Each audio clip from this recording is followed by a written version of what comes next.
ఈటల రాజేంద్ర గారిని కలవడానికి ఒక అపాయింట్మెంట్ ఉండే. నేను ఆయన కలవడానికి ప్రిపేర్ అవుతున్న సమయంలో నాకు ఒక కాల్ వచ్చింది.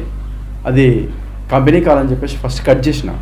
తర్వాత మళ్ళీ కాల్ చేస్తే అది మేము ట్రాయ్ నుంచి కాల్ చేస్తున్నాం, ఎందుకు కట్ చేస్తున్నారని చెప్పేసి వాడు క్వశ్చన్ చేసిండు. చెప్పండి అని చెప్పేసి అన్న, కొంచెం బిజీగా ఉన్నాను అందుకే కట్ చేసినానంటే, లేదండి కాల్ అటెండ్ చేసి దేని గురించి కాల్ చేశామో తెలుసుకోవాలి కదా అని చెప్పేసి అనంటే, సరే చెప్పండి అని అన్న. ఇదంతా ఇంగ్లీష్లో కన్వర్జేషన్ జరిగింది. ఆ తర్వాత can you speak in Telugu అని చెప్పేసి అడిగా.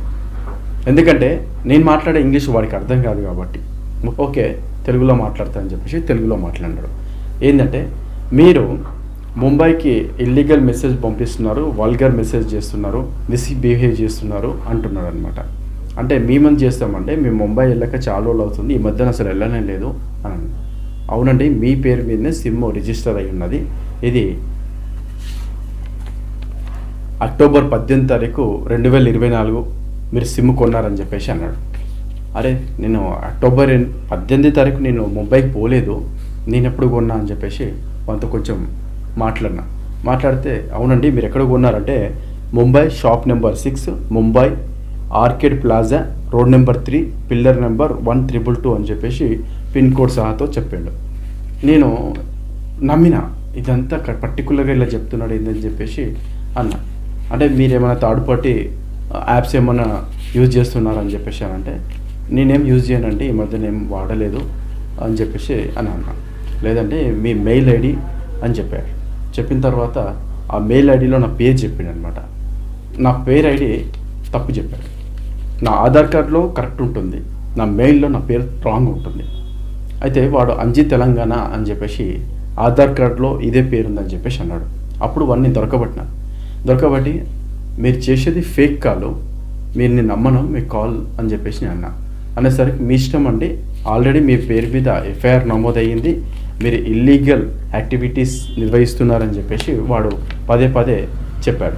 అక్కడ వాడి పేరు ట్రాయ్ నుంచి వచ్చిన కాల్ వచ్చేసి Ashok Vardhan Malkadi, FIR PARAM CASE 432, sim number 8188607216, reference ID EMER space NEELR అని చెప్పేసి ఇలా చెప్పాడు అనమాట. వాడు చెప్పాడు, మీ మీద ఎఫ్ఐఆర్ నమోదయ్యింది, కావాలంటే మీ లోకల్ PS పోలీస్ స్టేషన్కి వెళ్ళి ఇది తీసుకెళ్ళి సైబర్ క్రైమ్ వాళ్ళకి చెప్పండి, అది నేను సిమ్ కొనలేదు, మా మీద నేను ఎలాంటి ఇల్లీగల్ యాక్టివిటీస్ పాల్గొనలేదు అని చెప్పేసి మీరు అక్కడికి వాళ్ళు సైబర్ క్రైమ్ వాళ్ళు మీకు ఒక NOC ఇస్తారు, ఆ NOC మాకు మెయిల్ చేయండి అని చెప్పేసి ఈ అశోక్ వర్ధన్ అనేవాడు చెప్పిండు. వీడు ఇంత పర్టికులర్గా ఇంత క్లియర్గా చెప్తున్నాడంటే నేను నమ్మిన. నేను నిజంగా అయితే నేను సిమ్ తీసుకోలేదు, మరి ఆధార్ కార్డులో పేరు మీరు తప్పు చెప్తున్నారు, ఆధార్ కార్డు అది కాదు. నేను ఒక డౌట్ వచ్చి ఈ ఆధార్ కార్డు మీద ఎన్ని నెంబర్లు ఉన్నాయని అడిగిన. వాడు ఇది మేము చెప్పమండి, ఇది సీరియస్ మ్యాటర్ కదా మీరు చెప్పలేమో అని చెప్పేసి అన్నాడు. అంటే నేను అడిగిన దానికి వాడు చెప్పలేకపోతున్నాడు, ట్రై కదా, వాళ్ళ దగ్గర అంత డీటెయిల్స్ ఉంటుంది, ఆధార్ కార్డు నాదే కదా, ఆ పర్సన్ నేనే అడుగుతున్నాను కాబట్టి వాడు చెప్పలేదు. ఒక డౌట్ వచ్చింది మళ్ళీ కూడా. సరే ఇది నేను తీసుకెళ్ళి సైబర్ క్రైమ్లో నేను రిపోర్ట్ చేస్తానని చెప్పేసి అన్నాడు. తర్వాత అట్లా కాదండి, యాక్చువల్గా మీరు ముంబైలోనే కేసు వేయాలి, మీరు వచ్చి మీకు ముంబై పోలీస్ స్టేషన్ ఏమన్నా పరిచయం ఉందా అంటే, నాకు ముంబై పోలీస్ స్టేషన్ పరిచయం లేదండి అని అన్నాడు. మీకు ట్రాన్స్ఫర్ చేస్తాను ముంబై పోలీస్ స్టేషన్ వాళ్ళ క్రైమ్ డిపార్ట్మెంట్కి అని చెప్పిండు. సరే అక్కడికి వెళ్ళకుండా ఇక్కడనే పని అయిపోతుంది కదా అని చెప్పేసి నేను అన్నా. వాడు అన్నాడు, మీరు కాల్ కన్వర్ట్ చేసిన తర్వాత మేము ఏదైతే నెంబర్ చెప్పానో ఆ నెంబరు, ఆ రెఫరెన్స్ ఐడి, ఆ ఫోన్ నెంబరు, నా పేరు ఇవన్నీ చెప్పండి, వాళ్ళు రిజిస్టర్ చేసుకుంటారని చెప్పేసి అన్నాడు. సరే ట్రాన్స్ఫర్ చేయండి అని చెప్పిన. వాడు కాల్ ట్రాన్స్ఫర్ చేసిండు. అక్కడ ట్రాన్స్ఫర్ చేసేటప్పుడు your call transfer to Mumbai cyber crime police station అని చెప్పేసి వాయిస్ కూడా వినబడుతుంది మనకి. సరే కాల్ కలిసింది, మాట్లాడాడు. వాడు కూడా ఇంగ్లీష్లో మాట్లాడితే can you speak in Telugu అన్నా, ఎందుకంటే మన లాంగ్వేజ్ వాడికి అర్థం కాదు కాబట్టి. చెప్పండి అన్నాడు. ఇట్లా నాకు ట్రాయ్ నుంచి కాల్ వచ్చిందండి, ఇట్లా నా నెంబర్ మీద నా పర్మిషన్ లేకుండా సిమ్ తీసుకున్నారంటే ఇల్లీగల్ యాక్టివిటీస్ నడిపిస్తున్నారని చెప్పేసి అన్నాడు. ఓకే చెప్పండి అన్నాడు. మరి చెప్పండి ఏంద్రా భయ్, నేను ఇక్కడ మాట్లాడుతున్నా ఇంత సీరియస్ మ్యాటరు అని నా మనసులో అనుకున్నా. ఇట్లా వర్షక్ వర్ధన్ కాల్ చేశారండి, ఫోన్ నెంబర్ 8188 ఇది అని అంటే, నేను మాట్లాడుతున్న దానికి రెస్పాండ్ అవుతున్నాడు. అక్కడి నుంచి ఏమీ క్వశ్చన్ రావట్లేదు, ఏది రావట్లేదు. నాకు ఎందుకో డౌట్ వచ్చింది. ఆ, మరి మీకు ఏమైనా రిఫరెన్స్ ఐడి ఇచ్చారా అని చెప్పేసి అడిగిండు. అడగానే రిఫరెన్స్ ఐడి చూస్తే మన PhonePe, Google pay phone number ఏదైనా అమౌంట్ ట్రాన్సాక్షన్ చేస్తే ఒక యూటీఆర్ నెంబర్ వస్తుంది కదా, సేమ్ యూటీఆర్ నెంబర్ దీనికి సింక్ అయింది. వెంటనే కాల్ కట్ చేసిన. తర్వాతకి అర్థం చేసుకున్నా, ఇదంతా చూస్తే ఈ ట్రాన్సాక్షన్ హిస్టరీ, కాంట్రాక్ట్ నెంబరు, ఈ రిఫరెన్స్ ఐడి, ఈ ఎఫ్ఐఆర్, ఇదంతా చూస్తే మనము అమౌంట్ ఏదైతే ట్రాన్సాక్షన్ చేస్తామో ఆ హిస్టరీకి సంబంధించిన హిస్టరీ లాగా అనిపించింది. కొద్దిసేపు నేను ఆలోచించే ఒక 5 నిమిషాలల్లో మళ్ళీ ఫోన్ చేసిండు. ఏంటి సార్ కాల్ కట్ అయింది, సిగ్నల్ ప్రాబ్లం ఏమైనా ఉందా అని అన్నాడు. అవునంటే సిగ్నల్ ప్రాబ్లం ఉందని అన్న. తర్వాతకి వాడు అన్నాడు, మీకు వాళ్ళ నెంబర్ చెప్పి ఉంటాడు కదా, నెంబర్ చెప్పండి, అలాగే ఎఫ్ఐఆర్ నెంబర్ చెప్పండి, రిఫరెన్స్ ఐడి చెప్పండి, సిమ్ నెంబర్ చెప్పండి, ఏదైతే సిమ్ కొన్నారో ఆ సిమ్ నెంబరు, ముంబైలో సిమ్ కొన్న ప్లేస్ చెప్పండి అని అన్నాడు. అనేసరికి నేను ఎఫ్ఐఆర్ నోట్ అయిందని నేను వాళ్ళకి చెప్పలేదు. ఎఫ్ఐఆర్ నోట్ అయిందని ఆ సంగతి వాడికి ఎలా తెలిసింది అన్న విషయాన్ని నేను బాగా గ్రహించిన తర్వాత మనం అర్థం చేసుకొని మళ్ళీ నీకు కాల్ చేస్తానంటే కాల్ బ్యాక్ చేయొచ్చా అని అంటే, కాల్ బ్యాక్ చేయడానికి మీకు ఛాన్స్ లేదండి, నేనే కాల్ చేస్తాను ఒక 5 minutes తర్వాత అన్నాడు. సరే కాల్ కట్ చేసిన. వెంటనే నాకు ఎల్బీనగర్ పిఎస్లో కొందరు తెలిసిన సైబర్ క్రైమ్ వాళ్ళు ఉన్నారు.